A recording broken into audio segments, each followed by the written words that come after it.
everyone, and welcome back to my channel. Today, I cannot say welcome back to my kitchen because, as you can tell from the outdoors, I am not in my kitchen. I'm in my favorite place to be, my garden.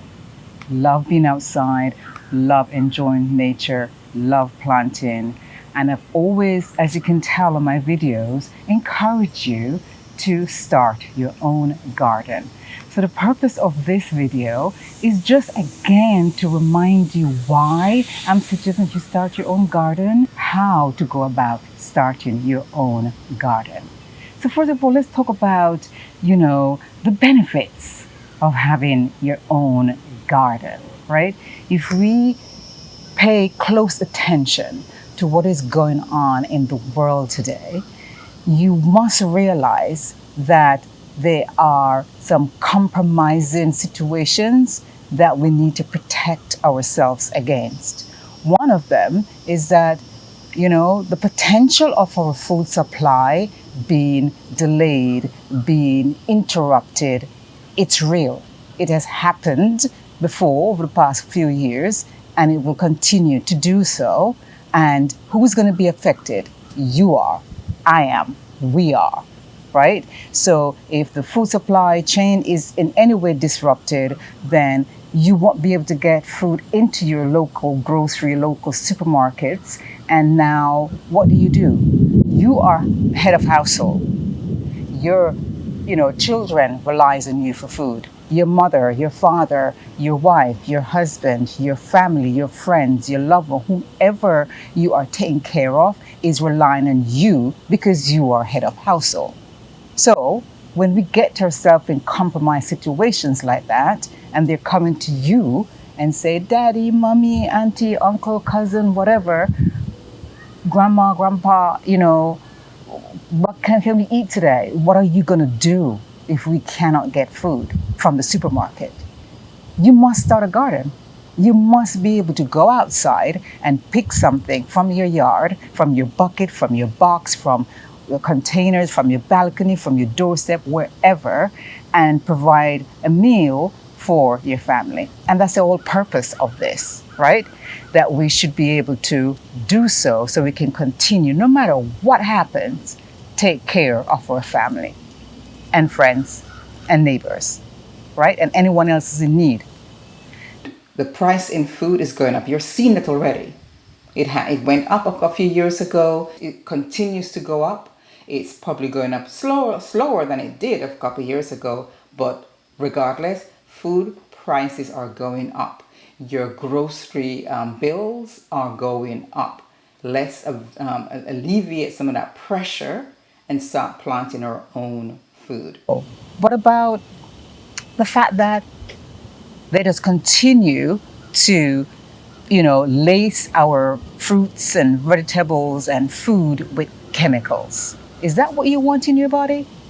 Because if that's not what you want in your body, then you need to be able to feed yourself by providing your own food and have control of what food goes into your body. If you have your own garden, you can determine whether or not you're going to spray your fruits and vegetables with chemicals or not. I'm suggesting you don't. But I'm just saying, at least the control is in your hands, okay? So that's another a really big reason for planting and growing your own fruits and vegetables. Then besides that, you have other good benefits like you're hanging out in nature. It makes you stress-free, or I should say alleviate some of your stress. It just, at least for that moment, allow you to just be completely at one with nature. You want to meditate, you can come out in your garden and meditate. Find your favorite tree, find your favorite, planter boxes or whatever, favorite section of your garden that you can just come out and have a nice, quiet moment. Then, if you are like me and you walk around barefoot in your garden, what you're also doing is earthing yourself at the same time. So you're out there, you're bending over and you're digging and you're doing all kind of stuff, and you might feel some aches and pain. It happens, right? Because you are earthing yourself, it's now helping you to speed up that recovery recovery even faster. So that's another benefit of doing gardening. Of fertilizers are going up. That's the reason why farmers are either in distress and cannot plant anymore, or they have now to increase their prices and pass it back on to you, the consumer. Why is fertilizers going up? Fertilizer are going up because of the distress in the world right now. Those countries that are at each other, I can't say the word on YouTube, they're the ones who supply most of the world with fertilizers. So if we're not getting the fertilizers that the farmers think they need to plant their food, then there's going to be a food shortage. And even if they do get it eventually, it is going to be higher in prices. And you're going to bear that grunt of that. So let us start doing the research ourselves and figuring out how we're going to start our own garden and fertilize our own garden naturally. We don't have to rely on the chemicals. Naturally, what we need to do to fertilize our fruits and veggies to make them strong and nutritious for us. And also it helps you, it makes you happy. It makes me happy. And most people who are gardeners like me, or, trying to be gardeners like me, would say the same thing. You have to love it. You have to love doing it, and it requires some patience. But you get a lot of joy out of it, especially when you see the fruit of your labor, when you see the seed that you've planted that now manifests itself into a product that you can now eat, a fruit you can now eat, a vitamin you can now eat and share, not just for yourself, but with your family and friends. It's actually quite rewarding and gives you lots of joy and lots of love. So those are also other benefits of being outside in the garden. You're going to be exposed to the sun. It's not too sunny today, but you're going to be exposed now out to the sun and soaking up all that energy from the sun. And now your feet is planted on the soil, so now you're also soaking up the energy from the soil. I mean, you're the conductor between both the sun and earth. You're healing yourself. You're slowly healing yourself. So there are lots and tons of benefits of doing gardening. So I suggest that you do so, no matter what space you have, no matter how small, no matter how large it is. You can actually do this. If I can do it, trust me, you can do it too. Now again, if you're paying close attention and understand what's going on in the world right now, and then go back to your reference book, your Bible, your biblical books, you will know, what is happening or what is to come. So for example, Mark 13:8 is telling you, for nation shall rise against nation and kingdom against kingdom. And there shall be earthquakes in diverse places, and there shall be famine on the land. Now, right, there is going to be food shortages, and we therefore need to prepare ourselves. Let us not be like the foolish virgin. Let us prepare ourselves. Now, if you look on at the book of Ezra 15, it's telling you that there will be war on this land, and obviously, during times of war, who suffers? We do. How do we suffer? Apart from the killing and bloodshed and all of that, food.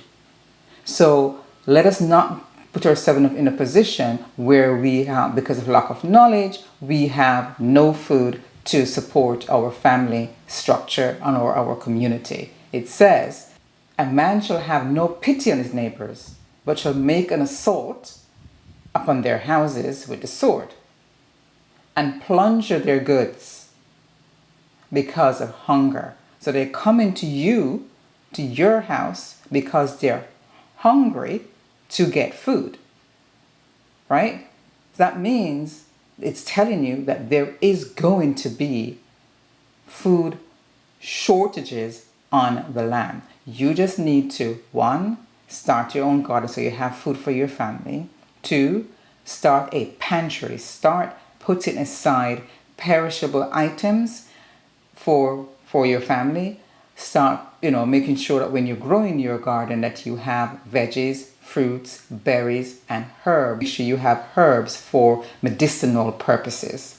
Now, of course, it also means protecting your property and protecting your goods and protecting your family. Remind you again to pay attention. Pay attention to what you're buying in the supermarket. You might not be able to plant every single thing that you need, right? So when you do have to go out and purchase something from the supermarket, pay attention to the labeling on your food and vegetables. Because as I mentioned into one of my videos, earlier videos, about that there are codes on the fruits and veggies that will signify which ones are organic and which ones are not. So the ones that starts with a 9, those are the organic fruits and vegetables that you should try your very best to purchase and consume. Right? I'm not saying it's going to be every single situation you'll be able to do so, but where possible, that's what you should be buying, because that's an indication that they are not using chemicals on those fruits and vegetables. I'm just saying, be careful, watch out for those labels, and just have a regiment that when you go to the supermarket and you have to pick those vegetables and fruits, that when you do come home, that you are washing them well. Okay, and I suggested in one of my older videos that you wash your fruits and veggies using baking soda water. You can tip a little vinegar in that water as well. But it's just to kind of clean off and trying your very best to get off as much as possible of those chemicals that they have sprayed your fruits and vegetables with. Okay, so now, how do you go about starting your garden? What do you do? Well, first of all, you need something that's naturally given to us pretty much every day, which is the sun. Then you need water.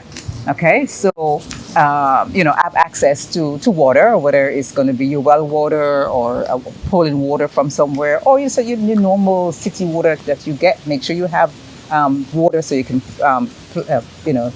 feed your plants.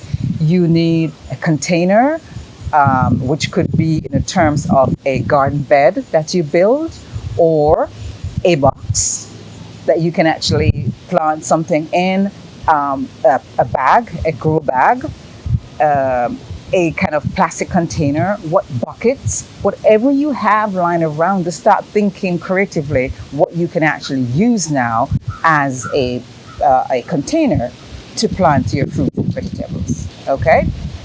Then you need soil. And here's where the trick comes in. Most of the soil that you are getting are synthetic type soil. I would suggest that you try and find a organic soil.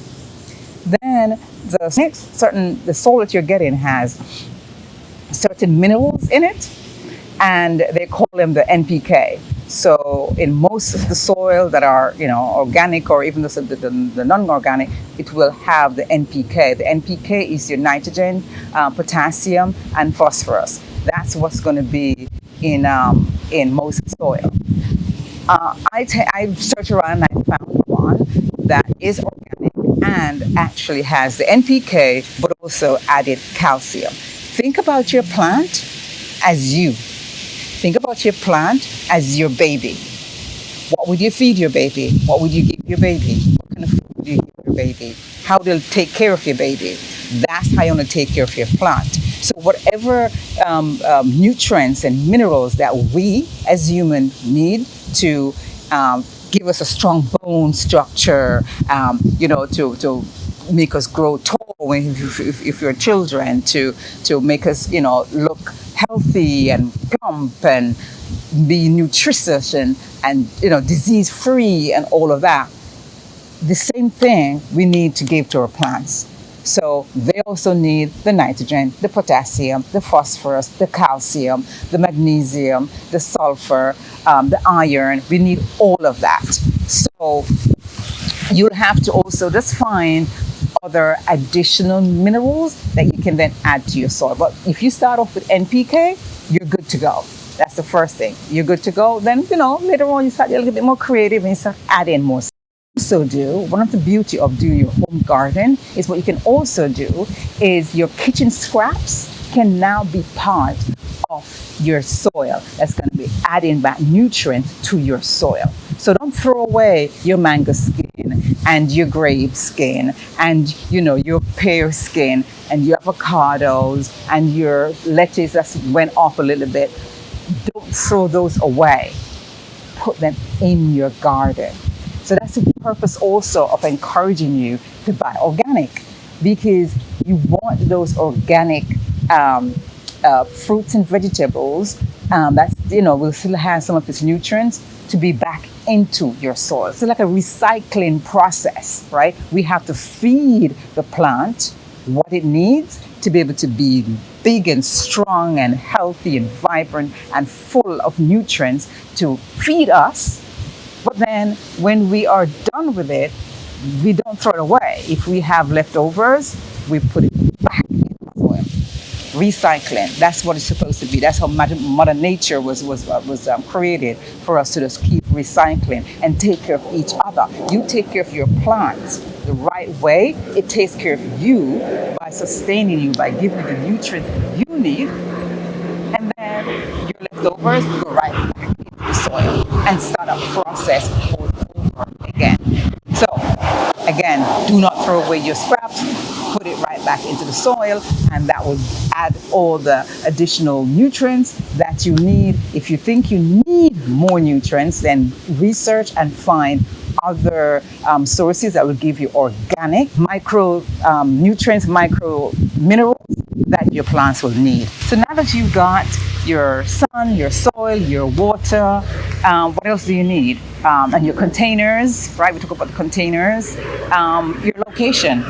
Just find a location where you're going to get some sun. Some crops do not like full sun. Some like shaded, some like partial sun, and so on. So depending on what you're planting, find the space, find the area in your garden, on your balcony, on your windowsill, by your doorstep, on your veranda, on your lanai, along the side of your house, whatever space you have, you can drop a container there and start a garden. If you have space outdoors, go ahead also and start your garden. It really is that simple. Then what else do you need to do? Get some seeds. So either you save your seeds from whatever you've purchased, from your organic fruits and vegetables that you purchased from the supermarket, or you go online and you buy from a reputable organic source and get your organic seeds for your fruits and veggies, plant them, water them, and you're good to go. Quite simple, right? Okay, so I will be dishonest if I say to you it is that simple, right? Because there are challenges, and the challenges are the main one for me anyway. It's the weeds, right? So we have to be careful about that, because our creator is basically putting weeds in our midst that is going to help us eventually. So if you don't know what they are, I suggest you get yourself one of those apps on your phone, and if you see some strange things popping up in your garden, just kind of like figure out what it is. So there are a couple of apps out there that you can actually use. Take a picture of your plant and to tell you what it is. And if you determine that it's something that you want, that maybe down the road might help you, from for medicine or anything, or for anything else, then keep it. But if it's not and you want to get rid of it, then that's where the difficulty comes in. Is for you now to constantly be weeding around, because what they've done, they have put on the market a lot of weed control chemicals that people are using on their garden. That's another reason why you need to do your own gardening, so to avoid doing all of that. Is it time consuming to weed? Not gonna lie to you. Yes, it is. But is it worthwhile? Yes, it is. I got to a stage where I enjoy weeding. Yes, I know it sounds crazy, but I actually do. I just look into my bed, oh, pop, there's a dollar weed in there. Go in, dig it up, get rid of it. So, yes, I have that kind of struggle in dealing with the weeds. I don't let it get to me. I don't get impatient. I don't let it get me down. I don't let it discourages me. I do the best that I can. And I've come up with little tricks to help me along the way. So if you notice, for example, on this particular bed, what I've done is the bed is there, it's lined at the bottom, but around it, what I've done is put cardboard, dig it out, dig all the weeds around it, and then place cardboard boxes all the way around it. And then drop some gravel in between my container bags that I'm going to be planting my seeds and stuff. And that's going to help to maintain the weeds in this area, which is where my plants are, which is where my vegetables are. Where the grass is, if there's weed in there, just ask my guy to cut the lawn and so be it. But where the fruits and vegetables are growing, you really don't want to be packed up with unnecessary weeds, because then it will be competing for the nutrients in that soil. And you want all that nutrient to be for the plants that you want to put on your dinner table. So you don't want to be competing with, somebody else. Other things that we're going to have that we have to deal with is pests. I live in Florida, and boy, oh boy, oh boy, they're everywhere. All different kind of types of little, crickets and creatures and whatever that tends to like to feed on your plant. And I think they love my yard better because I'm the only one around here gardening, and they think that this is the supply of their food. This is their breakfast, lunch, and dinner. So they just come and hang out in my yard. Hey, what am I going to do? All I ask is that they share. You take some and I take some. That's all I can do, right? Because this is how we're supposed to be living with each other. We have to live with them, they have to live with us. We have to learn how to coexist with them, and that's just about it. You figure out a way how to do that, and don't let it bother you. Just carry on and just do what you need to do. You will get food supply. I promise you. They're not going to eat it entirely down, right? So, but we do have those issues as well. You can take little precautions here and there, but other than that, Mother Nature does her thing. Leave them to it, and you just do the very best you can to protect your plants and give them strong bones. A strong rooting system to be able to fight off disease and fight off these pests that are trying to attack them. That's the purpose of ensuring that they are getting the right nutrients that they need, so that they can be big enough and fat enough and strong enough to fight off diseases or to fight off pests who are trying to attack them. Other tips is to, depending on where you live and depending on what type of water you're getting, is to see if you can filter your garden hose, right? Where I live, my water is not that great. I have a filtration system in my house for my kitchen and bathrooms. So basically, I'm treating my plant the way I treat me. If I'm going to put a filter on my water in order to, cook and wash wash my plates and wash my clothes and wash myself, I want my plants to also have a filtered water. So I put a filter on my garden hose that will then minimize some of those chemicals that are actually in the water. So your plants can kind of get in like a filtered water, drink every day. Go out into the garden every single day and go check on your plants. They love it when you come and check on them. Go and check on them. Go and talk to them. Ask them how they're doing. Exchange energy between you and them. The same way how you speak to your child. When you wake up in the morning, the first thing you want to do is to check if your child is okay. Go check if your plants are okay. Check on them. Talk to them. Trust me when I tell you that it works. Talk to them. Ask them, you're not looking so great today, baby. What is happening? What can I do? What are you missing? What do you need? Mother Nature, the universe is listening, and they eventually will give you the signal what it is that they need, and you go give it to them. That is it. prune them. Go, you see some, like maybe somebody's trying to attack, little pest trying to attack them. Get rid of it. Get rid of that leaf. Get rid of that little piece of whatever it is that so eggs. Sometimes some of these pests will lay eggs to come back and damage your plant. If you see those things, just get rid of them. Wash them off or just pick them off or something. You see weeds in the rooting system of your trees or your plants, just go in and just take them out and get rid of them.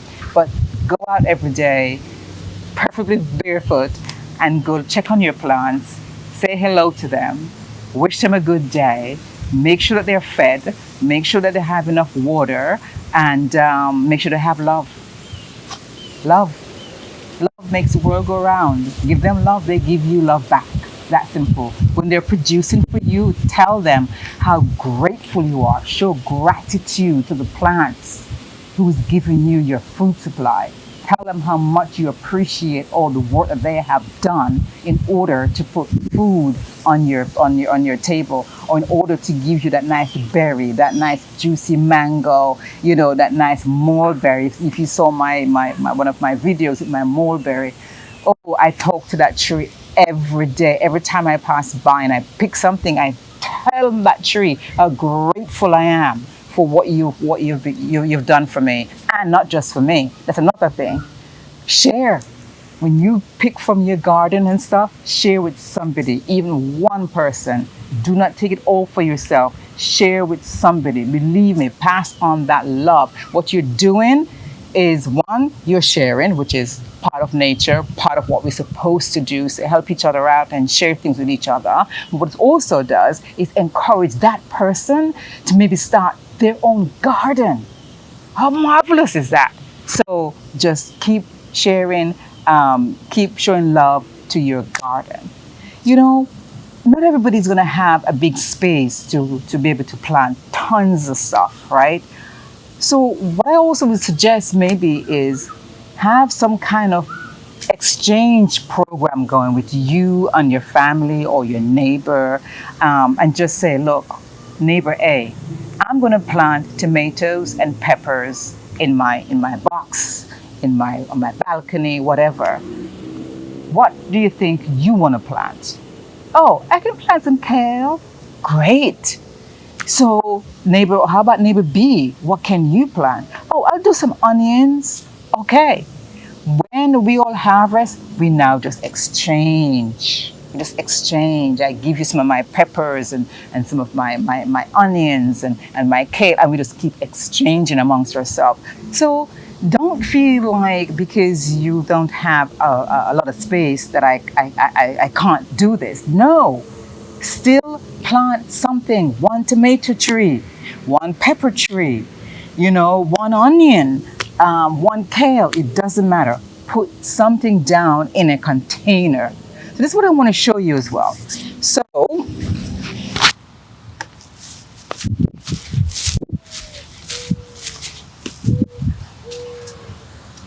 you go to the supermarket and you buy some produce and you get them in these containers, right?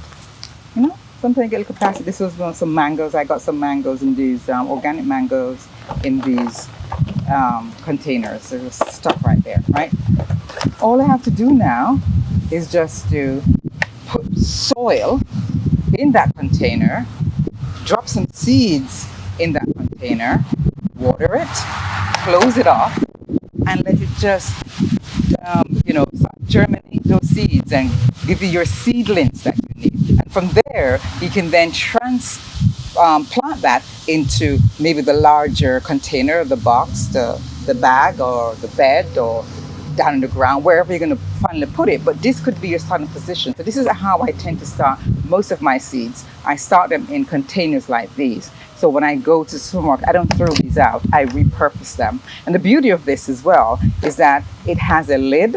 So what you can then do, you have two choices. You can actually plant 2, 4, 6. So here it was one container of 6 mangoes. Now I have 12 individual units I could plant in all 12 if I wanted to. or just 6 and use this as a cover. And what that cover does is act like a greenhouse. So it helps to germinate your seeds even faster. So again, repurpose what you have. There's no need to throw away all of these plastic containers. You can reuse them. Those are awesome bags for you to use in your garden as well. And why is that?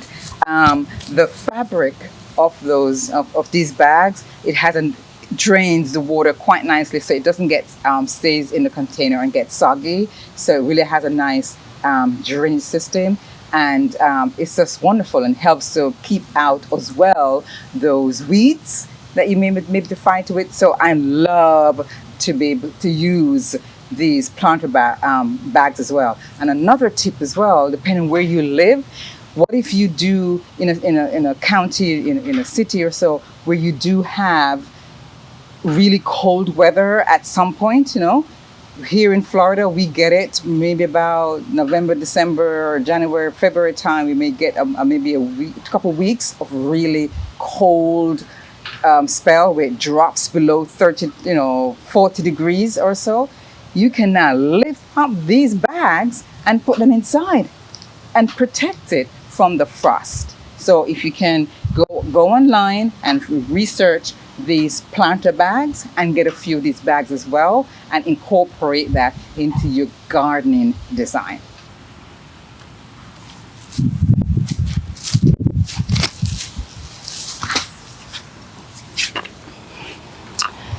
And that concludes my quick gardening video. I hope that you have learned something today, and I hope that I was good in my conviction to convince you to start your own garden. Believe me, the benefits is just ginormous. When you see some of the produce that I get off my little, I don't have a lot of space, but when you see what I get from my little space, it's amazing. And I, again, love to share with people. Love it. My sister is coming today. That's what I do. I share with my family, I share with my friends, I share with my neighbors. They love it when I come over and drop off a few things here and there and give it to them. I also like to have, sometimes I'll bring in some of the children in the neighborhood to come in and pick some cherries or pick whatever berries that I have. And I do that because sometimes children will be accustomed to going to the supermarket with their parents. They have no idea where that fruit is coming from, what the tree looks like. That's important. They should know. They should know where it's coming from, know what a tree looks like, so I like to do that as well.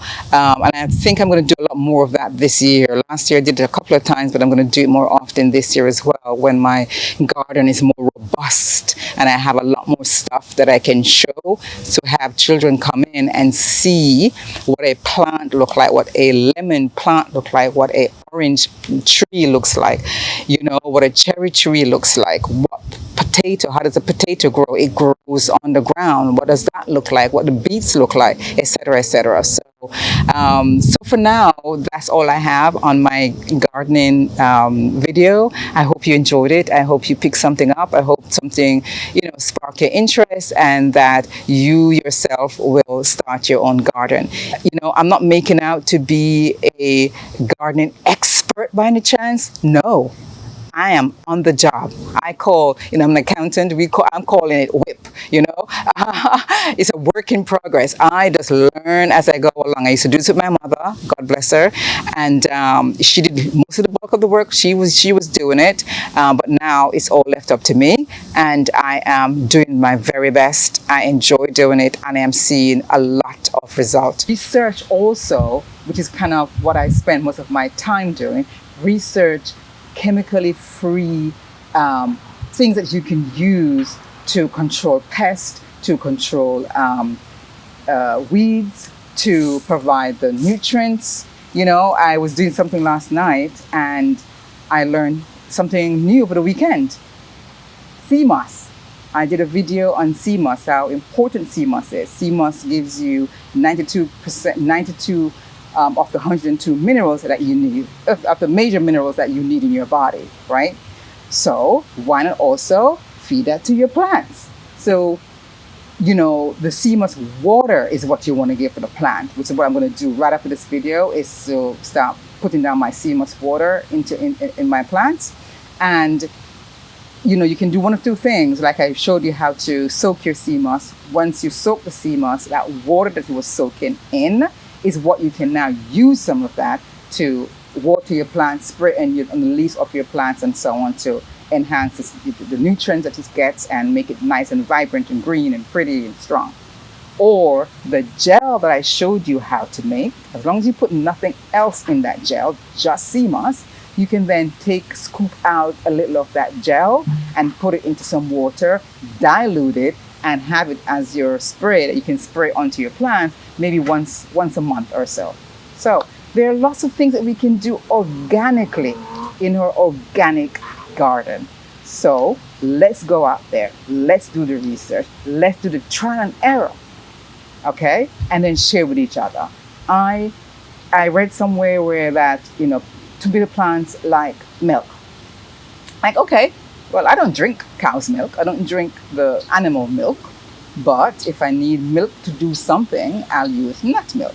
So what I did was, I removed some of my tomato plants from that tomato bed, and put it into one of my planter bags and whip up some walnut milk and pour it on the plant to test it, to see if it will work.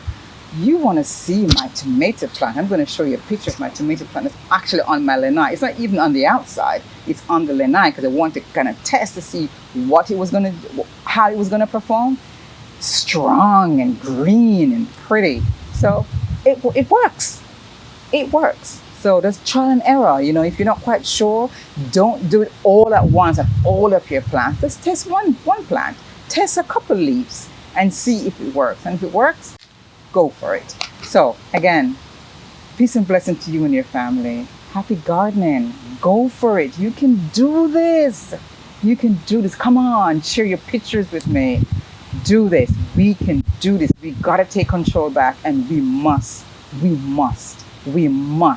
plant our own food. We must try and eliminate going to the supermarket and relying on somebody else to provide food for us and our family. We must start a garden. We must. Have I said we must? How many times have I said we must? Quite a few times. We must start this. We must do this, okay? I'm encouraging you to go out there and do this, okay? Have fun doing it in your garden. Happy gardening. Love Mother Nature. Love the sun that's beaming down on me right now and beaming down on my plants right now. Looking forward to going inside and making a salad using what I have outside to make my salad. What I pick from my garden to make my quick little salad. So again, peace and blessing to you and your family. As we say in Jamaica, wow, good no man. All right, easy enough. Have a great day. Cheers. Bye. Marcia out. I know this is Cooking with Marcia, but this is Marcia in her garden. So I hope you enjoyed it. I hope you had a good time. I hope you learned something. Talk to you soon. Bye. Leave the elite to do what they think they need to do. You start focusing on your family, your brothers, your sisters, your neighbors, the homeless and hopeless ones in your community. Start your own garden so you can help out where possible with the people that is in your community.